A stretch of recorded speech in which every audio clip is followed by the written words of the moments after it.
Matindi po yung pangyayari dito po sa ginaganap na Esports World Cup Last Qualifier 2025.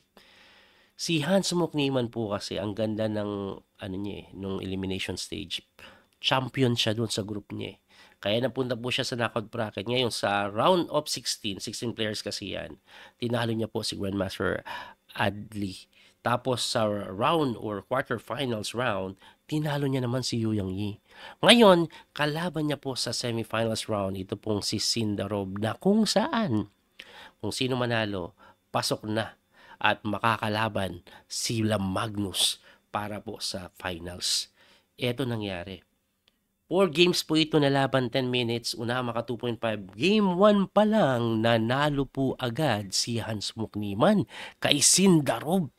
Panalo po agad. Ang ganda ng pagkapanalo ni Niman dyan. Ayan, green 9 niya lang po yan hanggang maipanalo niya. May pagka-draw siya. Pero game number 2, talaga na bad trip dito si Niman dahil natabla. Bakit siya na bad trip? Abay, bibilisan ko lang. Ipapakita ko po na may bilis. Ito po si Niman dito, no? Tingnan niyo po yung marireach nila na position na. Very favorable for Niman. Ayan, no? Naglamang po yan ng pawn. Ang ganda, ang bilis tumira ni Niman and easily 1 pawn up. Completely winning, no? Pero, ayan, ewan ba't niya binigay yung pawn. Minamadali niya siguro itulak, kaso naabutan. Eto po, winning pa rin, pero hindi ganun kadali. At ang ending nito, winning yan, pero nauwi po yan sa tabla. Ayan, nauwi sa tabla. So, bad trip siya dyan kasi nag-1 pawn up yan, may pass pawn, 2 pawn sa pangaata, pero nauwi sa tabla. Ngayon, na bad trip siya dyan, na-tilt na po. Game number 3, natalo kay Sindarov. Ayun, no? At game number 4, natabla. So, ang naging score po nila is 2-2. So, 2-2 po ang naging score. Kaya napunta po sila sa Armageddon. Ito po ang nangyari sa Armageddon, no? By the way, explain ko lang yung Armageddon. Ang Armageddon dito, bidding Armageddon. So, kung gusto mong maging black, magbid ka ng oras. Kung sino ang may mas mababang bidding, siya ang kukuha ng black. At ang binid po ni Sindarov na mas mababa kay Niman ay 7 minutes and 24 seconds. Kaya titingnan nyo po, pagkatira po ng E4 nitong si Hans Mokniman, nag-E5 si Sindarov na kung saan yung oras si Sindarov, tingnan nyo po, 7 minutes and 23. Anyway, bilisan po natin yan kasi typical lang po na Italian game yung kanilang laro. Ayan, mga normal lang po yan. Pero kung papansinin nyo po dito, ayan, no? Ang bilis tumira ni Niman, lumalaki pa yung oras. This is move 10, pero 7 seconds pa lang ang nagagastos ni Niman. Wala pong increment ito, by the way. Oh, ang bilis tumira ni Niman, ayan. Oh, tingnan nyo po. Oh, lagpas kalahati ang kalamangan ni Niman sa oras. Grabe, oh. 5 minutes versus 9 minutes and 48 seconds. So, umatras, kinapture, takes, and then tumira po ng E4 or D4. Ito pong si Hans Mokniman. Mabilis pa rin tumira si Hans Mok. Ayan, tamang develop lang ng bishop. Pero dito, slowly, biglang medyo bumibilis na din. Ito pong si Sindarov. At sa position po na ito, slightly better daw po ito sa white. Ang kailangan pong gawin ng white is ibigay yung pawn. Ang tira daw, sabi ng engine, is knight f5 na nakakapagtaka yan kasi you're giving up the pawn nga. Pero may d5 naman kasi. Ang tanong, coach, paano pag queen yung nag-takes dyan? Pwede mo yan kasing capturein at pag nag-knight takes ka, pwede kang mag-d takes e5. Siyempre, babawiin mo to. Kaso pag binawi mo yan, may capture doon and then eventually makakain yon. Kaya hindi pwede. Balik po tayo doon. Hindi nakita ni Niman. Nag-isip siya dyan ng matagal at siya po ay nag-A3. Ayan, medyo nabawasan na yung oras niya. Pagka A3 niya, nag-queen lang sa may B7. Mabilis pa rin si Sindarov. Kinapture niya po yung pawn at nagkapalit-palit which is not good for the side of Niman. Bakit po? Kasi ang Armageddon, since lamang po sa oras ang white, ang kailangan lang pong gawin ng black dito ay tumabla and draw is equal to a win. Si puti, si Niman, puwersadong manalo. At tingnan nyo po ang nangyari, tinulak, talagang babasagin niya ni Niman na tinirahan ng napakagandang B4 naman kasi. Ganda ng B4. Pagka B4, si Ni5, tinirahan lang ng Queen B5, hitting the pawn. Ayan, medyo dumipensa. And then, eto na, yung Rook A6 is sobrang ganda. Pagkakaroon ng play. Natirahan ng Rook D1, kinapture pawn takes, and then hinamon lang. Grabe, pag kinapture mo yan, ikaw mahihirapan ngayon. May pass pawn na may pressure pa doon. Kaya pasadong umiwas o tinirahan lang ng Rook D3, and then takes. So, ito daw po ay medyo lamang bigla sa black. Lamang sa black, no? Ayan kasi, Rook B8, oh. Siya nakakuha ng file. Gumanon, nakasok pa. Grabe yung pasok, kaya napilitang bumalik. At eto na, mananalasa na yung Torre sa loob. At eto pang matindi, tumira po ng knight to dito na maling-mali. Kasi may Rook B2. And after Rook B2, the knight cannot move dahil weak ito. Pag tinulak mo naman, knight will go to F4, may pressure doon. Grabe hirap. Humirap ang posisyon and eventually, ayan nagkaikot-ikot at binabalik-balik lang ni Sindarov dito. Ayan tabla. Tabla lang kasi kailangan eh. Tingnan niyo po yung posisyon. Parsado kang bumalik-balik.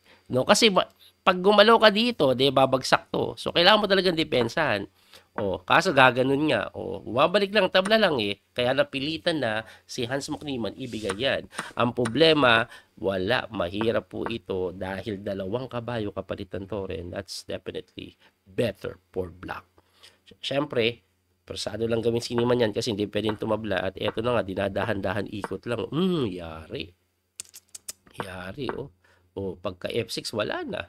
Hindi na madipensahan yung A4, and this is already winning. Pero kahit nga winning yan, tingnan nyo po. Tingnan nyo po yung gagawin ni Sindarov. Inatake, boom, inatake yung pawn. Dumipensa, inatake. Kung counterplay, bumalik lang. At tinabla na lang dito. Completely winning na din naman. Anyway, dahil dyan, nalaglag si Hans Mokniman sa loser's bracket. Pero hindi pa dyan natatapos. Dahil nagkaroon ng matinding drama dahil sa loser's bracket, may chance pa mag-qualified si Niemann, kailangan niya lang talunin si Anish Giri. Pag tinalo niya po si Anish Giri, pasok pa rin siya sa pinaka grand finals. Okay? Anyway, anong nangyari? Ito po yung matindi. Game number 1. Puti po dito si Hans Mokniman. Ganun pa rin ito 4 games, unahan maka 2.5, 10 minutes ng time control, walang increment. So E4, E5, Italian lang, bilisan lang po natin kasi mga typical lang po na tira yan. Ayan nagkapalit-palit lang na ganyan, pero umatake si Niemann, aggressive. Napatakbo, C3, mabilis tumira pareho, kining mo ba lang, nag-knight back, rook lang. Talagang binibilisan lang ni Anish Giri at ni Niemann, umaatake, aggressive si Niemann. Gusto ko yung play niya. Nag-F6, atake, tumakbo, nag-knight doon, ayan na, umaatake na ng gusto sa may king side, no? Queen F3 lang, and then doon, and then develop bishop, nag-rook sa D8, tapos kinapture niya po yung kabayo, and then kinapture ng reyna. Ngayon, pagka-takes po ng reyna, this is clearly better for the side of white. Ang pinaka-simple lang pong gagawin, I think halata naman ito, is magna-knight ka lang po doon, tapos slowly attack, capture, or double up the rook here. Grabe yung pressure na ibibigay. And given na may 7 minutes and 56 seconds pa si Hans Mokniman, abay looking good po ito. Pero grabe ka tilted si Niemann. Grabe ka tilted. Nawala yung sharpness kasi ang tinira niya dito isang malaking blunder. Nagtira po siya ng G5. Missing a very good tactics. Bishop takes H5. Grabe. Biglang bumaliktad from simply better or clearly better to completely losing. 1 pawn down na malinaw. Hindi po pwedeng capturein yan kasi matik ang ganun. Na-miss niya yun. Grabe. Kaya knight F5 muna bago ka mag-G5 eh. Anyway, ayan po ang nangyari. Tuloy na lang natin to. Of course, Niemann will not resign right away. Lalaban pa yan. Pero pag losing ka. Ayan, may weakness po sa F3. Umatras. Dumidepensa. Alright. Hinarang. Kasi nga, pag gumalaw yung kabayo, mababagsak po yung F3. Ayun. Gumanon, sinacrificean lang. Ang gandang tingnan, di ba? Ang gandang tingnan, no? May threat dito, may threat doon, may threat dito. Pero sinacrificean lang mga sir. At pagka pawn takes na queen takes, ayan, depensado lahat, matindi yung paparating. Yan yung paparating, kaya napilitan po yan mag-bishop na lang doon. Bakit? Para pagkatulak makapag F4, pero it doesn't matter, lamang pa rin kasi G6 lang. At kahit na quality up po si Hans Mokniman, grabe yung king niya, hindi safe. Ang lakas masyado ng bishop. Grabe, no? O, gumanon yung reyna, lumapit lang yung king, tumakbo yung bishop, inatake yung tore, na kung saan mali pa nga daw yan. Baka makatabla pa daw, kainin lang daw po. Pontex, parang ganito daw po gawin, pero hindi ginawa ito ni Niemann eh. Yan daw po gawin, and then simple queen g3. Ayan, para konting bantay. Yun lang yung gagawin, bantay. O, okay pa daw, baka mabuhay pa. Eh, kaso hindi yan tinira ni Niemann eh. Ang tinira niya po is nag-rook doon, medyo tilted na talaga. Ang ginawa tuloy, nakatulak. O, pagkatulak, dinipensahan lang din. Bumaba yung kanyang tore. Hindi po makain ito ha, huwag kayong magtaka kasi nakapina. Ang ginawa naman is rook lang doon with the idea of taking the bishop, tapos bishop takes dito, kaya po napaking move yan, and then chinek sa ilalim, umangat na naman, and then sumok pa na yung reyna, aray ko po, losing na. Check on h1 is paparating, kaya napatakbo, pero rook h1 pa rin hitting the queen na hinarang, check, and then pagkaharang, boom, tinapos na dito. Uy, coach, pantay lang ah. Hindi, may check eh. At pagka-check takbo, rook takes lang. Aray ko po, nakahang ito, may threat pang ganito. Kaya iyak-iyak, ngisay-ngisay ang mangyayari dito. Hans Mokniman with 6 seconds on the clock, nag-resign na lang po. Game 1 pa lang yan, talo na si Niemann. Pero may pag-asa pa, game number 2. Niemann, natabla. At ito ang matindi. Talagang dito po nagkaroon ng konting drama sa game number 3. Tingnan nyo po. Game number 3, white ulit si Niemann. Okay? Bilisan natin yung tira kasi ganun din naman ulit ang nangyari with a very aggressive play from Niemann, and Niemann was completely better. Ayan no. Grabe aggressive play. Grabe aggressive play ni Niemann. Nakikita nyo, umaatake mga siri. O, tulak. Grabe lakas ng pon. O, ayan o, chumek, hinarang, dumipensa, yan o. Relax na relax. So, kung makikita nyo po, lamang na lamang po ito kasi when it comes to piece activity, sobrang lakas po na kay Niemann. May pawn pa ditong malakas sa gitna. So, yung mga check-check na yan, tatakbuhan mo lang yan. At ayun na nga nangyari, tinakbuhan, sinipay, walang magawa po talaga yung itim dito. Ayan, relax na nga lang tinira, medyo inactivate yung bishop. Oh, and this is clearly better, or if not, most likely winning na for the side of white. Kasi namumuti na po yung bar eh. So, gumanon, bumabalik-balik, and then eto na, boom, tinulak na. Yan yung number 1 engine move. Create a pass pawn, takes, and this is so much better. Sobrang lakas ng pass pawn, depensado ng bishop. The bishop is also hitting the pawn on g7. Napakatutulis po ng mga bishop na yan. Anyway, tumira po ng rook e7, nag-bishop e5, hitting the queen, tumakbo po yan, and then nag-king g3 lang, number 1 engine move yun, with the intention of playing h4. So, ang ginawa po dyan, umatras yung bishop, nag-h4 na nga, napatakbo yung bishop doon, and dito, this is completely winning. When it comes to time naman, healthy pa ang time ni Niemann, tumira po siya ng bishop sa may f6. Not the best move, but good enough. Ipakita ko lang po yung best. Ang best is medyo mas mabilis ito, tulakan mo na lang. Tulakan mo, completely winning na. Pag kinapture po kasi yan, mukhang libre, pero meron po kasing check sa Gedli. Pang. Pag humarang ka, libre. Ganyan mangyayari, no? Kaso, ang tinira ni Niemann, yun na nga, nag-bishop sa f6, which is good enough to win. So, nag-rook f8, nag-queen lang po doon. Nagbalik, nag-queen sa may f5 na completely winning na. Nag-atake ng reyna na sinagot ng queen e5, and this is just so much better. Plus 6 na si Niemann, winning na. Pagdating sa oras, pantay naman, mananalo na lang to. Sa level po nila, this is, masasabi nating, on the bag na. On the bag na to. Grabe plus 5. Grabe atake mo, may pass pawn ka pa.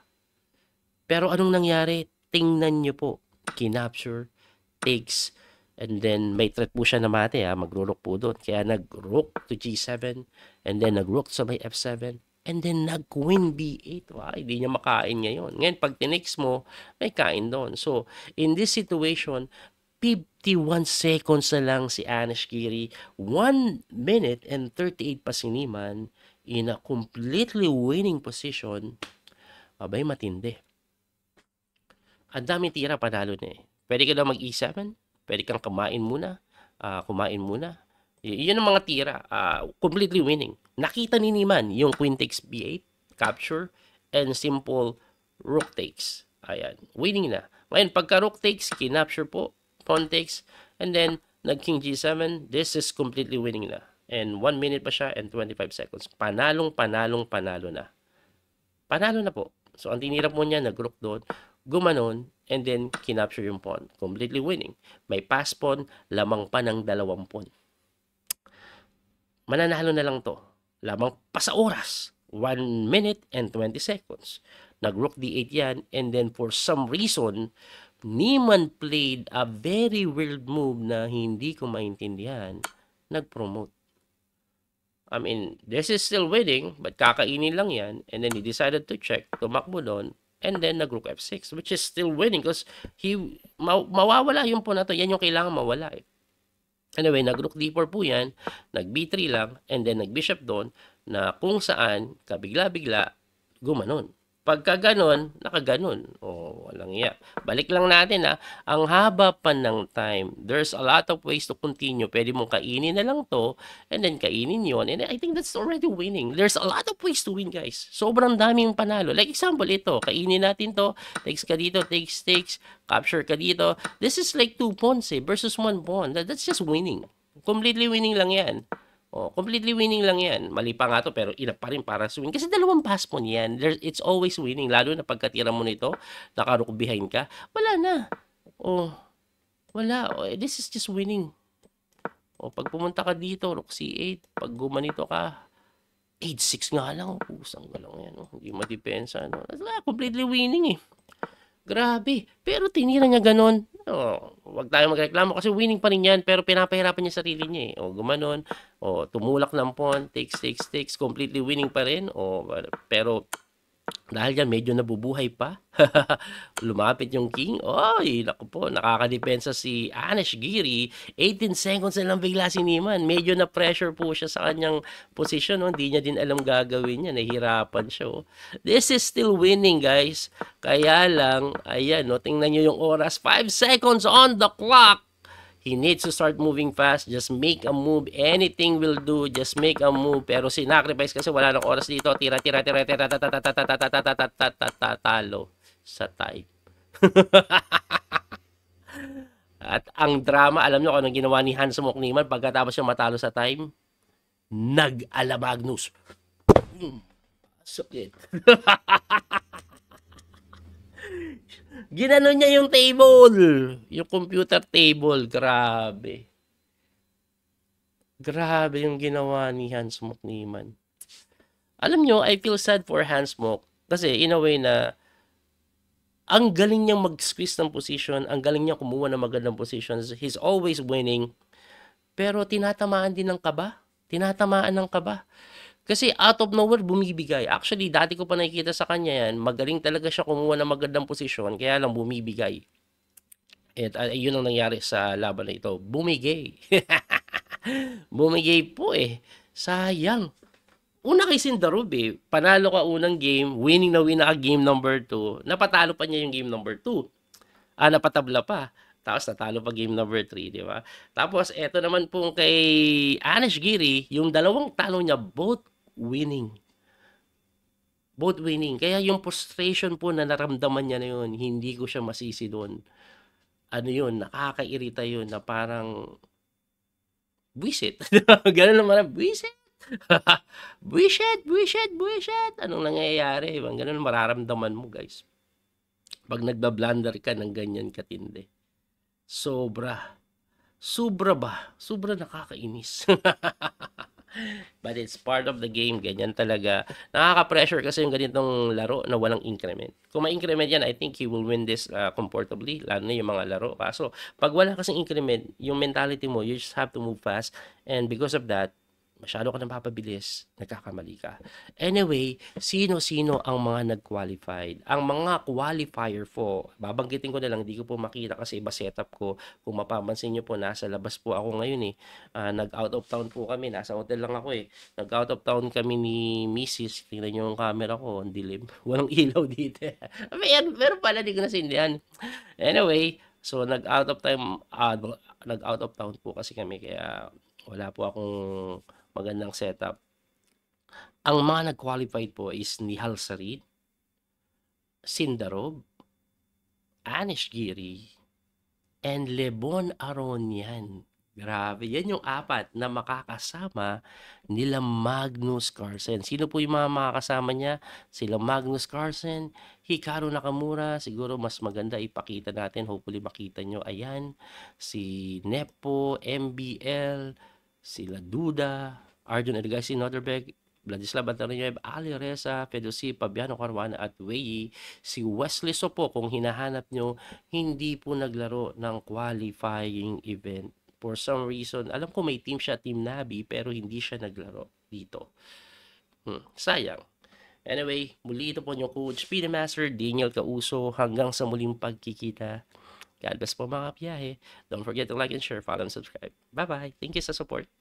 That little mouse, 'cause I'm an albatross.